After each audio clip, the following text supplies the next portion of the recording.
Make real change. Make change real. The process is beautiful. Empower your mentality to make real change in the world. This is Coach King. We've been talking about the characteristics of innovation, right? I've taken quite a bit of a pause. I know, I'm sorry. I just had some personal things I had to take care of, as well as I just wanted to do some more thorough research on this actual topic that we're going to be talking about today. Today, what I'm going to be talking about is the characteristic of creativity. Okay. This is this is something that was so important to me because it's the beginning. It's the inception of all creation. Creativity is a very unique thing. It's something that is riddled throughout our entire world. Our whole world is a manifestation of someone's creativity, something's creativity, or the creator's creativity. That makes sense. Okay. So I wrote this section in the idea of change to talk about the characteristics of creativity. Okay. So creativity is a must. We all must be creative. Okay. Creativity is the use of the imagination for original ideas in the production of work.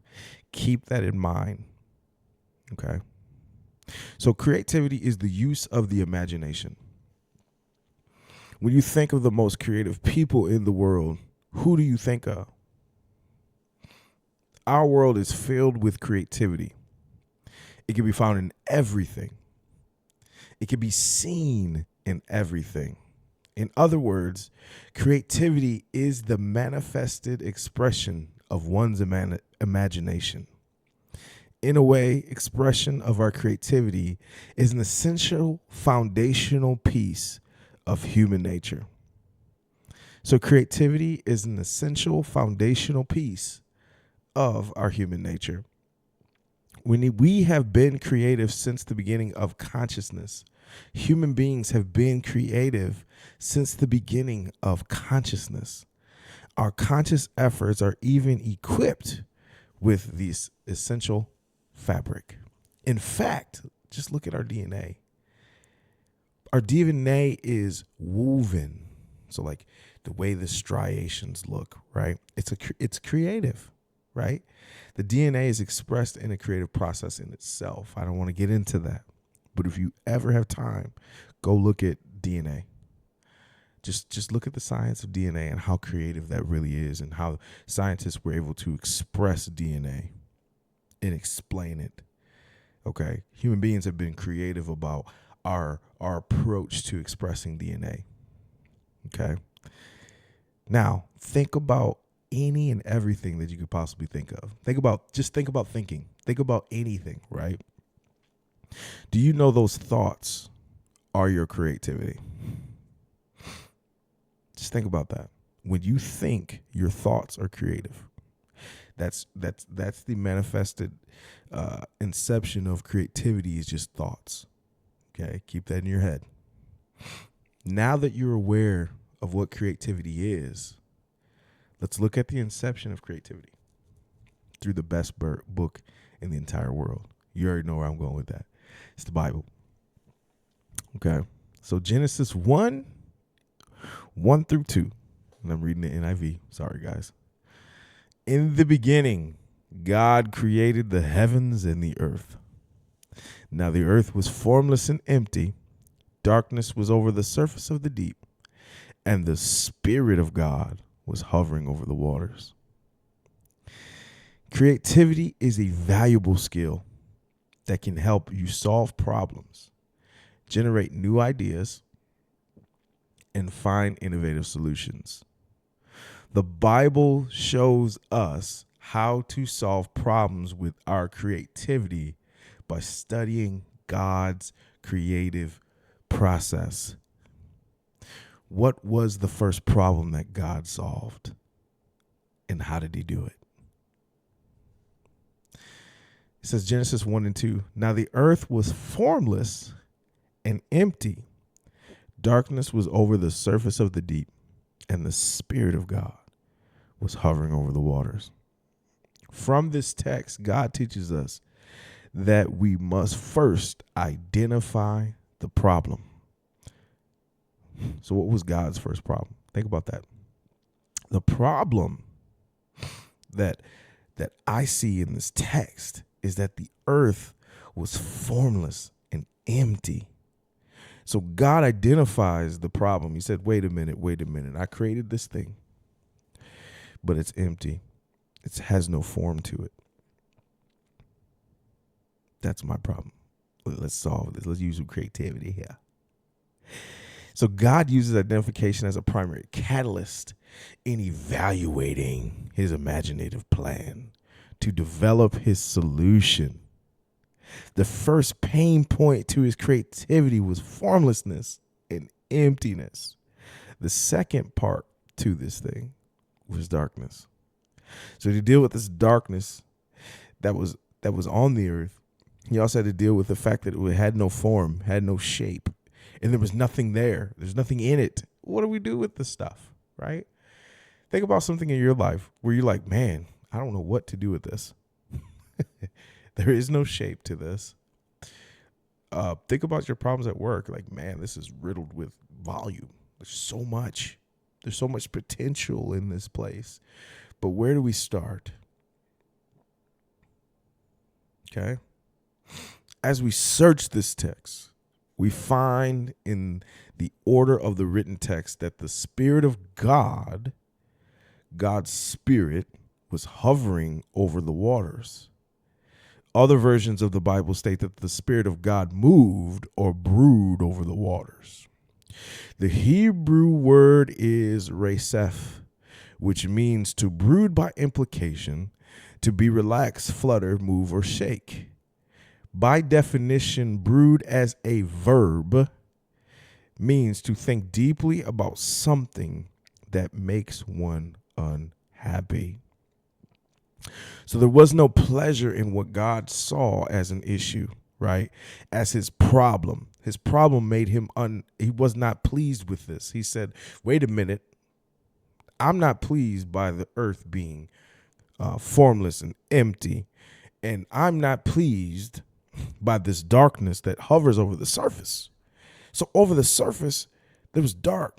And then underneath, it was formless. There was no, it was empty. It was just a void. And it didn't bring any pleasure to the Creator. So he said, I need to do something about this. So it sounds a lot like a problem, doesn't it? Sounds like your problems, don't it? Sounds like my problems. When I think about it, it makes me unhappy. Like, why? I'm frustrated. Dr. Martin and PJ always tell us, if it makes you frustrated, lean into it, because you're leaning into your godlikeness. Okay, let's just throw that out there, because that's the whole point of this. Now let's point out some things that can help us during our solving problems. Okay, when we have a problem we would like to solve, the first thing that God did was he thought about it deeply. So it's okay to think about it. It should drive you nuts, actually. If it's driving you nuts, you can do something about it, right? That means you care enough to change this thing, right? So God thought about it deeply, right? In other words, the Spirit of God experienced a few things that we experience. So the Spirit of God, to help you understand what thinking about it deeply looks like, there's other words in our dictionary that kind of ruminate better with us. So when we have an issue, we contemplate, man, should I do it? Should I not? Oh, man, driving you crazy. Oh, man. Cogitation you experience, like a little like, it's like nagging, like in your thoughts. You ponder.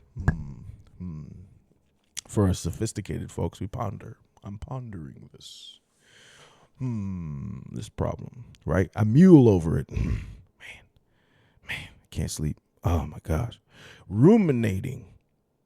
It ruminates in your mind. It means it just sits there, and that's all you can think about. It ruminating. It just brews, right? Just like the pot that's boiling on the stove. It's ruminating in your mind. Deliberation. You're sitting there trying to captivate this thing, right? You can't liberate it. You deliberate it. So you take the freedom from it and you leave it captive in your head. And you're like, man, I need to deliberate this thing. It sits in there. Another one was a reflection. Reflection is asking questions about it, studying it. And meditation is thinking about it peacefully. Okay. If the Spirit of God experienced, or from our point of view, if we were to experience this level of thought to solve these problems, that means that if the Spirit of God was thinking about it, that means it's okay for you to think about it. It's not okay for you to think about it when it becomes negative, right? It is only the inception of our creativity to the solution that we're coming up with. So remember, it's only the beginning of your solution. So if it's in your head and you're thinking about it, it's the beginning of a solution for you. Your creativity was breathed into you since the beginning. So don't worry about it. It's okay to think about it. Just don't stay there. So pay attention to this fact. The fact is that it does not indicate how long the Spirit of God hovered over the waters. Time is not anything, right? Time is, just get rid of it, time, right? We like to put things in linears, right? But forget about the time. It only states that the Spirit of God was hovering, moving, brooding, fluttering, and shaking over the water. It just says that the Spirit of God was doing this over the water, just kind of gathering information over the waters, right? It's thinking about the problem. We also need to pay attention to the location of the Spirit of God. You notice that the Spirit of God was not hovering over the surface of the darkness, right? Which was where earth was. It said that the Spirit of God was hovering over waters. What? So proximity to us is important. So when you have a problem, you've identified your problem, do not sit right next to the problem. Don't sit and draw your inspiration from the problem. Take yourself away from it. You look at the greatest men on earth are biblical characters: Moses, Jesus, other prophets, Samuel. The list goes on. All of the men went where? They went to themselves and they found God. Because they left to go find inspiration to their problem. Samuel, David, Jesus, they had to go. They couldn't sit. Their problem was people being disobedient to God. So they went up mountains. They went to the high places. They went to a place of isolation. They went to a place of seclusion. They went to a place where they could find peace. But not only that, they went to a place so they wouldn't be dwelling amongst the problem. So the Spirit of God's proximity was over the waters. And oftentimes when we identify the problem and not let it's hard for us not to let the problem become our identity. We tend to dwell and live in this problem. Okay. But it's important to notice that there is always movement and action in the brooding phase. So as the Spirit of God was hovering over the water, fluttering in a relaxed state, it's not tense, but relaxed, fluttering, okay, moving, shaking, there's still action that's happening. That action is the thoughts, the plan, the process, right? It's looking at it, it's gaining the inspiration, but from what? Okay. I believe oftentimes that when we get stuck in the problem, that's where we begin to dwell. We stop taking care of ourselves, right? We become lost in this creative process. This is the ugly word for brooding. It's called contemplation. It's like being stuck on the fence. It's like, do I move? Do I go? It's the most painful process. You can't move move to the next step in the process because you're sitting there having what do I call it? Paralysis by analysis. Okay. This is a time where you think about it so long that your thoughts have thoughts. You're like, everything compounds on itself. Like, wait a minute. I mean, if I go over here, but if I do that X, Y, Z, and then we do this and we go here and we do that and we go this and that way and then we don't that and we put no action to it. That's like going to bed and you can hear your temples just smacking the pillow. Boom, boom, boom, boom, boom, boom, boom, boom, boom, boom. You might want to check your blood pressure. Okay. You might want to go for a walk. Get out of the problem. Get out of your head for a second. You need to take care of yourself. You're thinking about it so much. I've been there. The pillow just seems like it's moving. Like boom, boom, boom, boom, boom, boom, boom, boom. Then you can't sleep. You can't rest. You roll over, rolling 2 and 4. You're like, oh man, man. Or you start overeating. Eating so much, gain 300 pounds. 30 pounds. Just because it's just, I'm thinking about this issue that I need to address, but I can't. I don't know where to start. So I'm stuck. I can't turn the corner on this thing. I don't have help, right? What are we doing? I don't know what I'm doing. Freaking out. That's what you're doing. You're freaking out. Okay. Now, it's important to know we all have been there. I've been there. When there's no solution to a problem and the problem is just layered with reasonable solutions. So you have solutions. You're just like, man, I just don't think that this is the best route. Then you have to make that this is the best of bad type of thing. Man, the economy sucks. So I know I got to invest in something, but man, everything sucks. There's no good companies to invest in right now.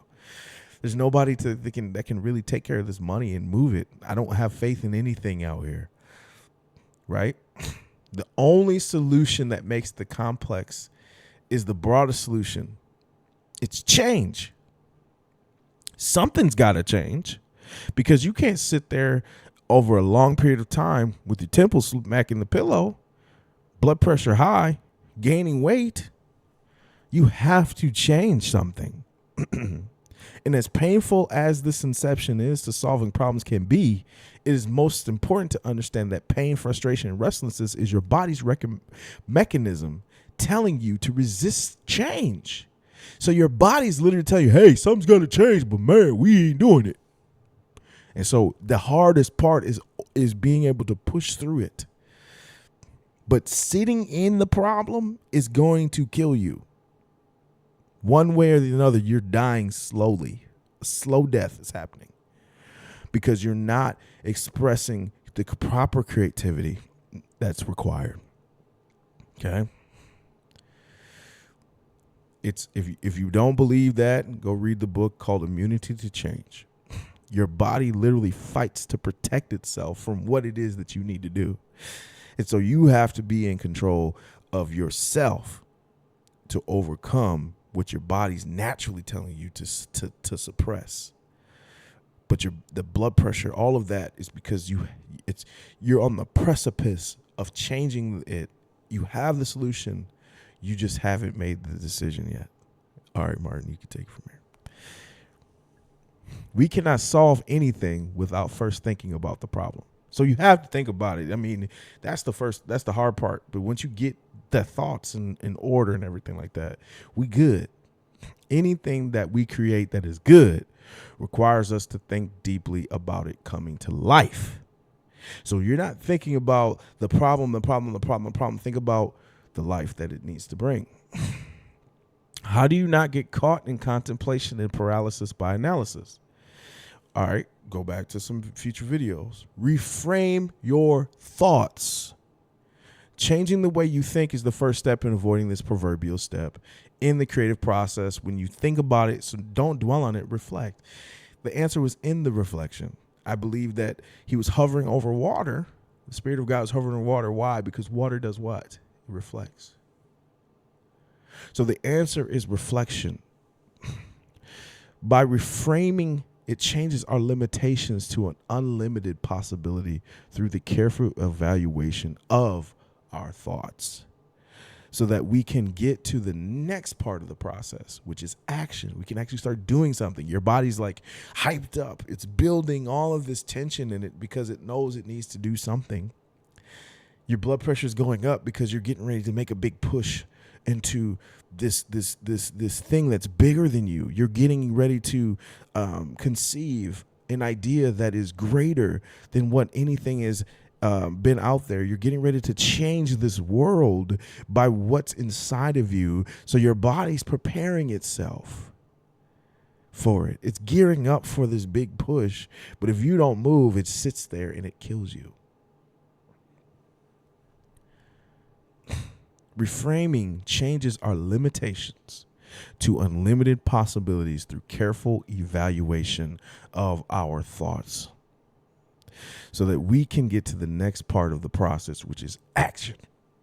Lights, camera, action. To learn how to, you have to identify two things: the pattern of your thoughts, okay, and the attitude of your thoughts.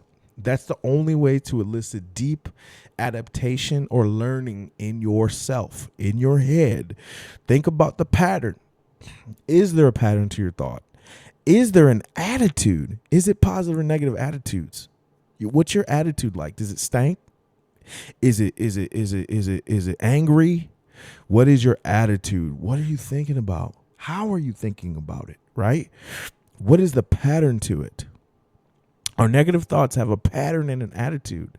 Your negative thoughts do, as well as your positive thoughts, right?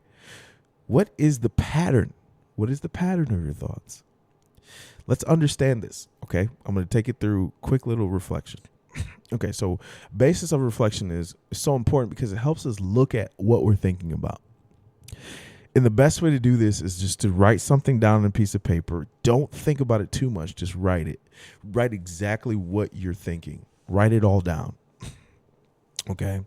Whatever comes to your head, write it down. It's hard to do conceptually, but if you do it correctly, you'll start to see your ugly self, or you start to see what's beautifully inside of you, right? And the ugly stuff, it's hard to look at, but let it be as ugly as possible, right? So for me, if I do this exercise, I said, this is dumb. I'm not doing this. It's dumb. Write it down. This is dumb. And so what do you think about the pattern of that thought? So the pattern of that thought is it's short. Like for me, it's not enough content in that. This is dumb. Like, brother, you have a master's degree. You can think of something better than that. Right? Your vocabulary is way bigger than this is dumb, right? No, that's dumb. Your thinking is dumb, okay? And the attitude and the emotion is like, wow, you were just stubborn, bro. Like you don't even want to lean into this whole activity itself. So you lack depth and you're just willfully stubborn is your attitude. So let's try to reframe the thought. You ask yourself, why is this dumb? Well, the answer could be, this is dumb because I feel like this is a waste of my time. Okay, well, at least we're being honest here. You do feel like you personally, your attitude is a waste of your time, right? But the pattern that you're stuck in is still quite negative. You're not really leaning into this process here. You're not really trying to find a solution right now. You're just completely not trying to be a part of it at all. So based on the response, it has changed. You know what I mean? So now let's look at why you think that this is a waste of time. Now, this is me asking me these questions. It says, I believe that this is a waste of time because this is a waste of my time because I don't see any value in thinking about my thoughts and reframing my patterns to elicit deep learning and to change behaviors that are limiting my creativity. So really, I've just found out that this isn't for me. So by answering that, I said, well, nope. That's the problem. The problem is I'm not interested in changing anything. Okay. So when you reframe, the hope is that you can break the pattern, right? You can break into a pattern of your thinking and also identify what your attitude is and how you're thinking about yourself or about the problem itself. Okay. That's going to help you turn this corner. So now you've identified the problem for the individual. And that's just by challenging every statement that you make, right? Challenge the thought that you're having in your head, right? The idea of reframing the thought is to get your mind to shift to a more productive work. Remember the definition of creativity that I gave you, right? It's for productive work. That's when you use your creativity. So you're trying to shift your mind to a more productive thought so that the environment for your creativity can now flow freely and abundantly, like the Spirit of God did while it was hovering over the water, which were moving and flowing as our mind should be. The most powerful movie is The Lion King. The moment Simba saw himself in the water is the most powerful reflection of creativity. When he said, look hard, Simba. And he saw his reflection, he saw himself, but he saw his father who reminded him that you will be king one day, Simba. Right? The most powerful moment of the movie was a perfect illustration of how reflection and reframing works. Rafiki took Simba through that process because in his heart of hearts, he knew his soul, his destiny, his purpose was tied to him being king, and that there was a lot of people, a lot of different animals in the kingdom that were relying on Simba to be the rightful king, and he was destined for it, but he didn't believe it anymore. He gave up on himself, but he had to reflect in order to get to becoming the solution to the problem. But the problem was bigger than him. He had to get to a moment of truth, a moment of truth.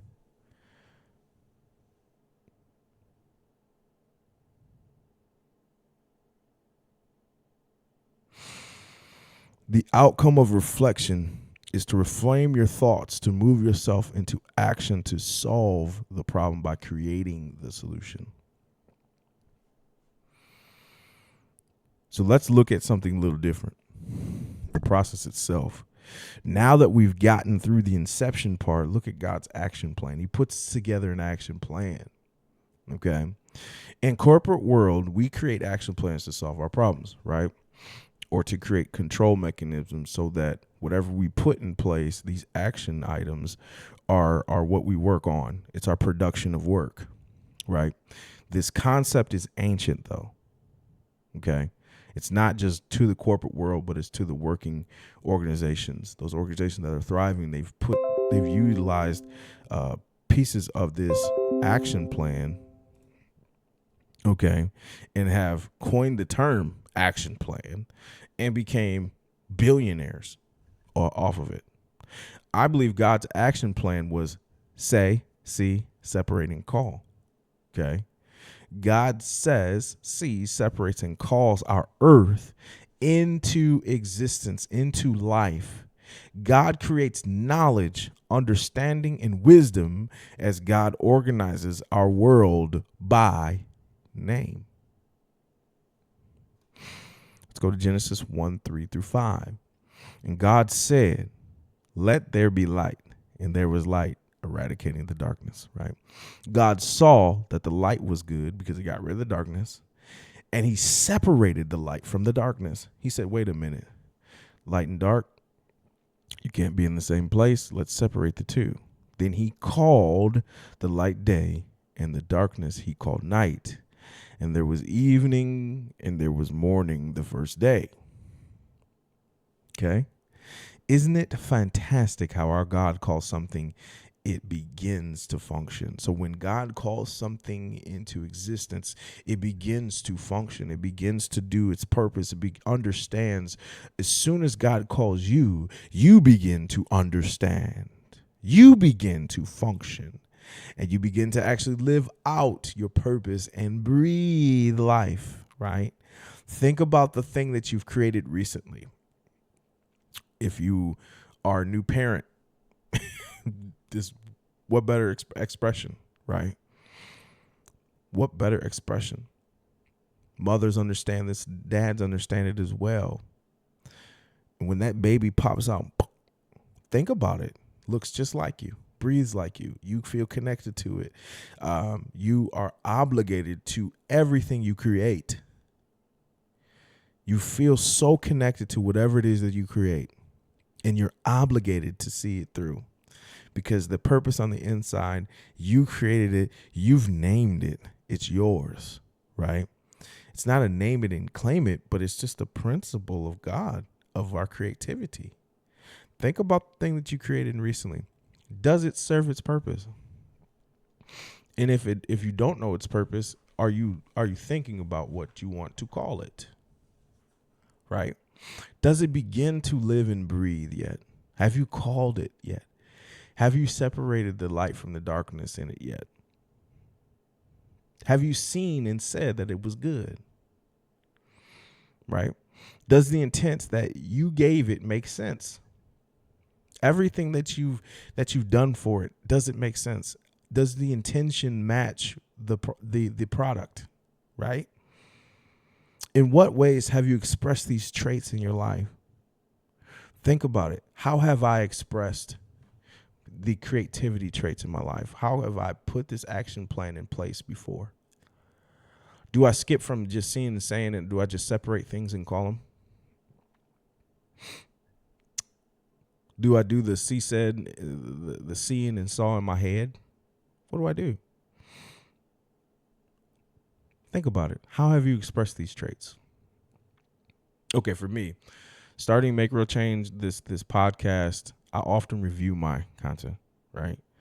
When I get done, most of the time, after I get done going through these ideas, going through these concepts, going through this content, I honestly feel like sometimes it's not good. And then I go back and watch it. I review it before I even put it out there. And when I review it, it helps me. And I know if it inspires me to see something about myself, it builds my confidence, builds my charisma. It allows me to see areas where I need to improve. But it ultimately allows me to see myself. It's a reflective tool for me to understand that this is what I'm supposed to do, right? I get to hear my voice like I've never heard it before. I get to see a side of myself I've never seen before. I get to see how you see me as the viewer. It's an amazing process, but it's something that I believe it's divinely aligned for me. It helps me grow personally. Helps me do what I do as a professional. It helps me exude confidence to lead the people that I lead. And I'm so thankful for them, especially what we do. So I often review it.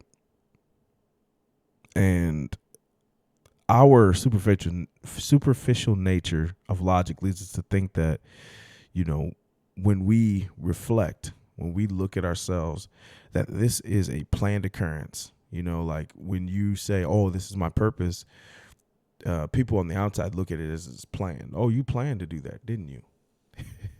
You took careful skill and you put an agenda together and you mastered this thing, right? Our minds can't really fathom anything that is created outside of a linear timeliness or out of a linear timeline, right? We think everything has to be sequential, but those who have created something see something different. The creative process is not linear.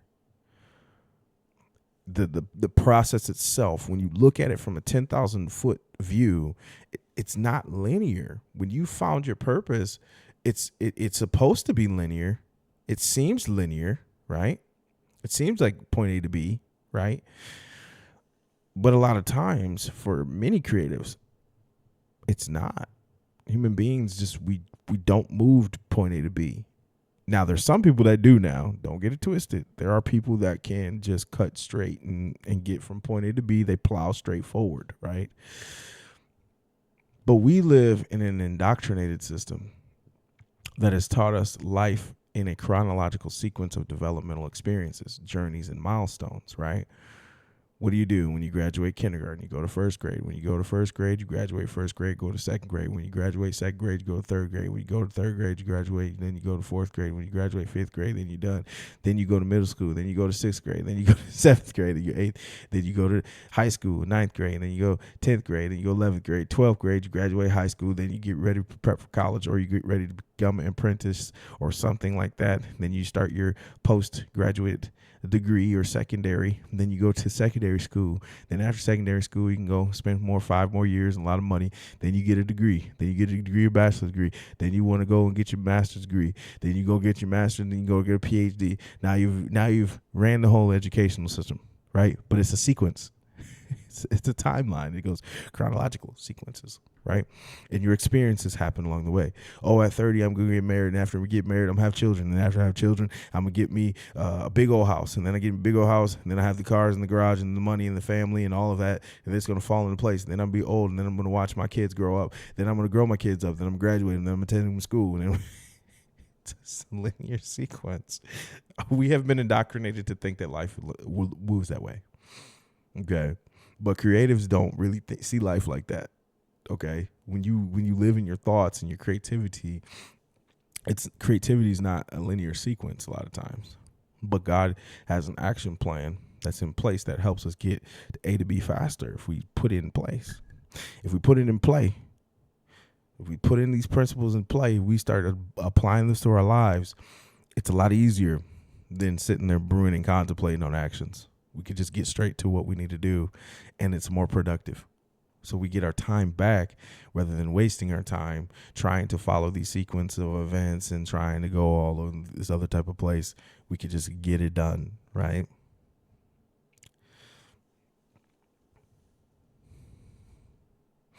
And the reason why time doesn't matter is because if you think about God, God had no beginning and no ending.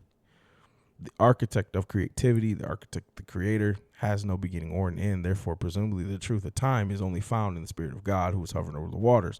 But we don't know that.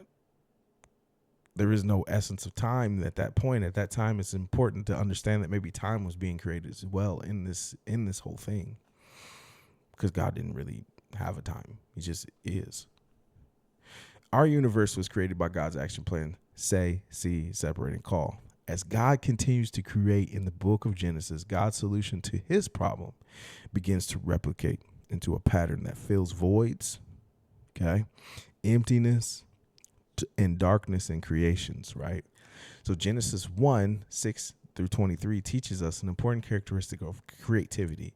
Like God's action plan, see, say, separate, and call, the action plan is still seen throughout these verses. However, there's something inspirational that happened prior to the creation story. Our creativity flows like water. Have you ever wondered why? Did you catch how inspiration for life has been derived from water? Go back and look at Genesis 1 and 2. When the Bible states that the Spirit of God was hovering and brooding over waters, when we think about solving a problem that's unpleasant, it's important to pay close attention to the environment around us, because whatever we surround ourselves with, we are influenced by. Okay? Whatever you think about, you become. I believe that the Spirit of God thought deeply about the water and found the literal and figurative solution to emptiness and void problem with the earth. In this, the Spirit thought about the waters. The Spirit had to have been inspired by water, intrigued by water, learning from water, researching the water, reflecting on itself in the water. Well, who am I? I'm the Spirit. I'm the God of the Spirit. I have life in me, and this thing is rushing and it flows. And so we're going to say in Genesis 1:6-3, and God said, let there be a vault between the waters to separate water from water.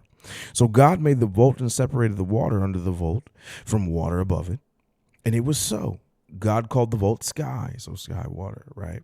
And there was evening and there was morning and the second day, and God said, let the water under the sky be gathered to one place, put it in one place, and let the dry ground appear from the water. And it was so. God called the dry ground land, and then gathered waters he called seas. And God saw it was good. Then God said, let the land produce vegetation, seed-bearing plants and trees. Let the land what? Produce. Production. Vegetation, seed bearing plants and trees on the land that bear fruit and seed in it according to its various kinds, and it was so. Then the land, what did it do? Produced vegetation, plants bearing seeds according to their kinds, and trees bearing fruits with seeds in it according to their kinds. And God saw that it was good. And there was evening and there was morning the third day.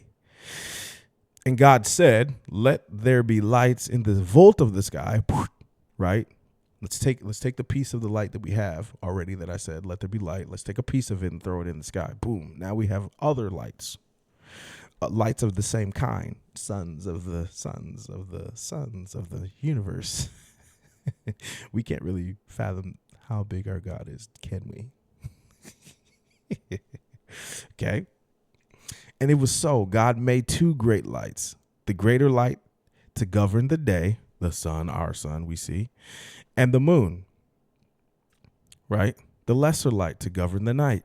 He also made the stars. God set them in the vault of the sky to give light on the earth, to govern the day and the night, and to separate light from darkness. And God saw that it was good, and there was evening and there was morning, the fourth day. And God said, let the water teem with living creatures, and let the birds fly above the earth, across the vault in the sky, their dominion.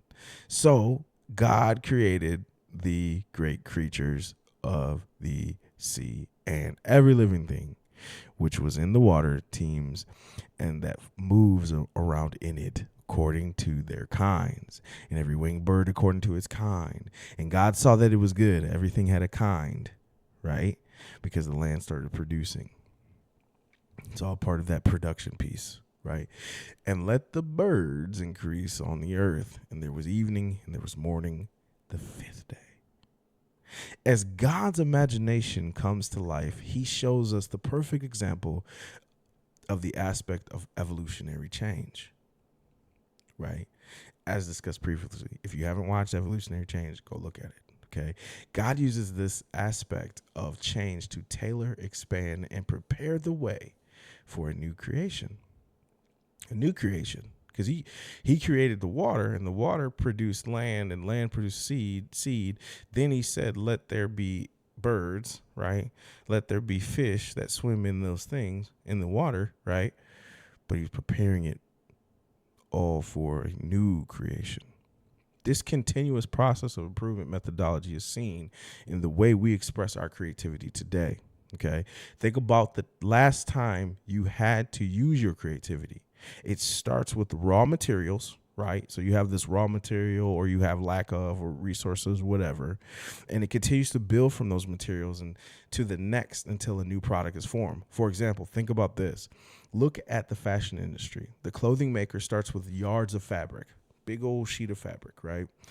And to make clothes and to make the clothing items that you like, they have to, cut it into smaller pieces. They have to go get the thread. They have to do a whole bunch of things in this process that requires raw materials smaller than what's necessary, but built from the same fabric that the main fabric is from, right?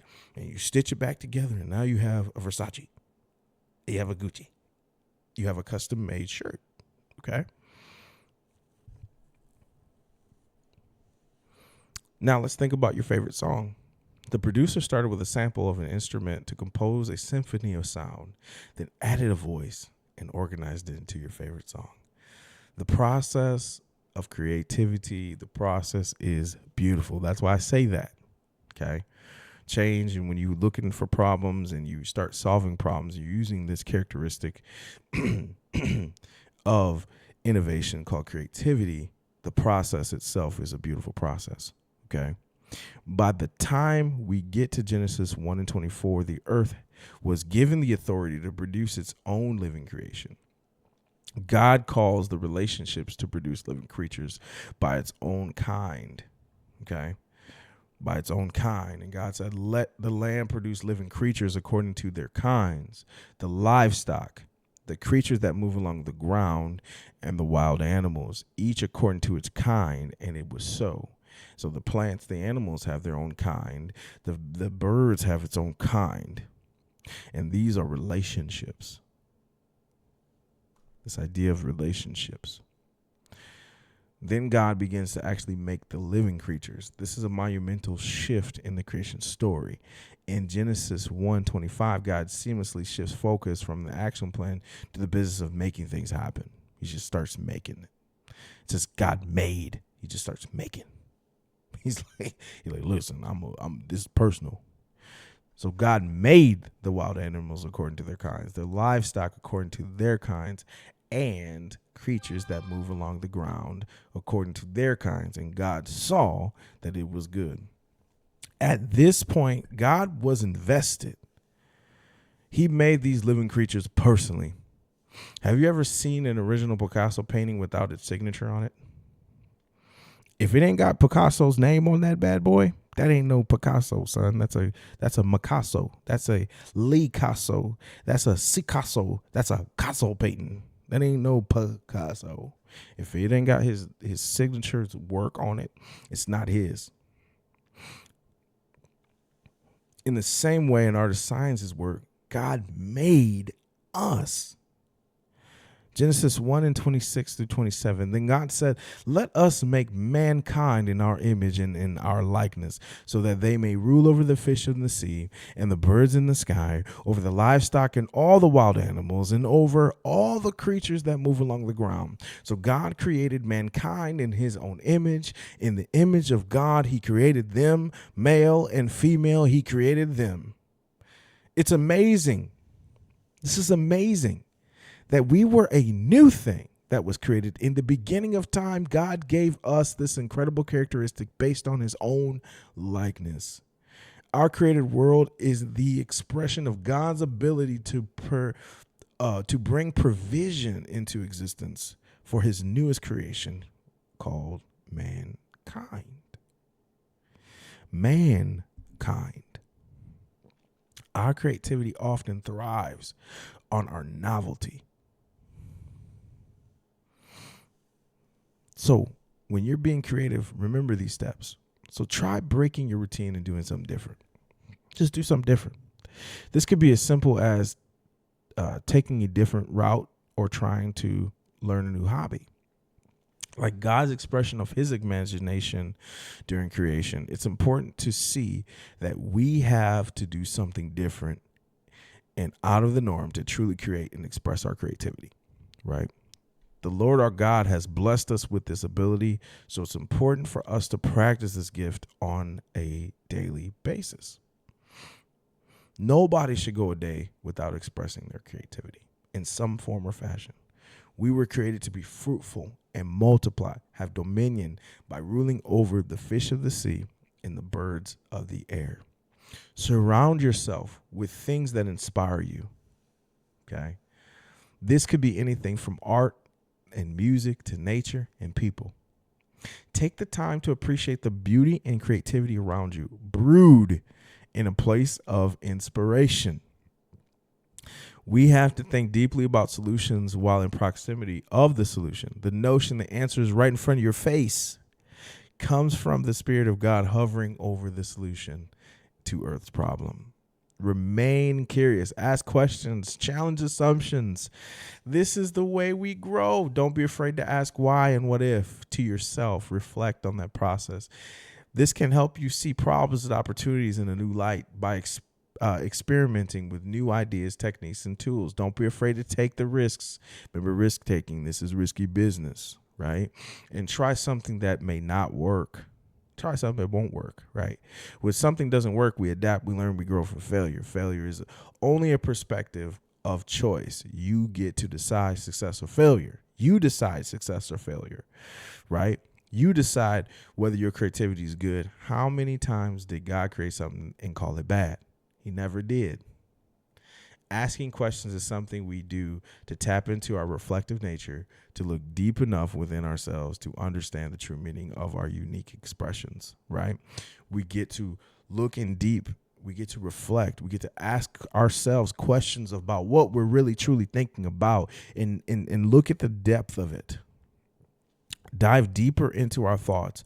Our creativity was not given to us for us to fulfill our purpose, but it was given to us to inspire others to do the same. So it was not only given to us to fulfill our purpose, but it was also given to us to inspire others to fulfill their purposes as well.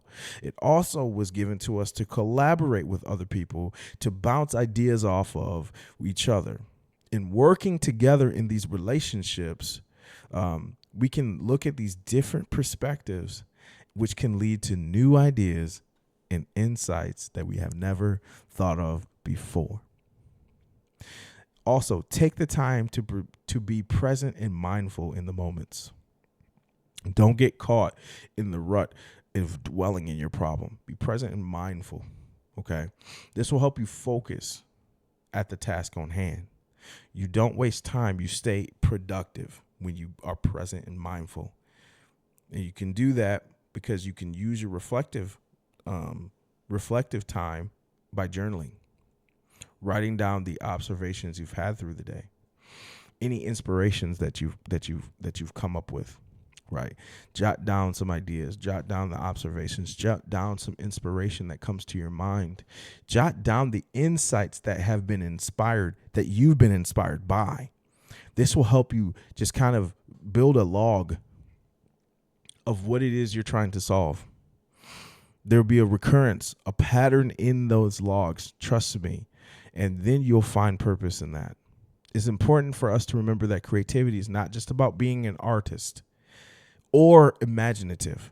Creativity is about thinking outside the box and finding new solutions to old problems or current problems. By incorporating these tips into your day, you can increase your productivity, you can increase your creativity, and you can unlock your true purpose. It's Coach King. Make real change. Make change real. The process is beautiful. Empower your mentality. Make real change of the world. Peace out.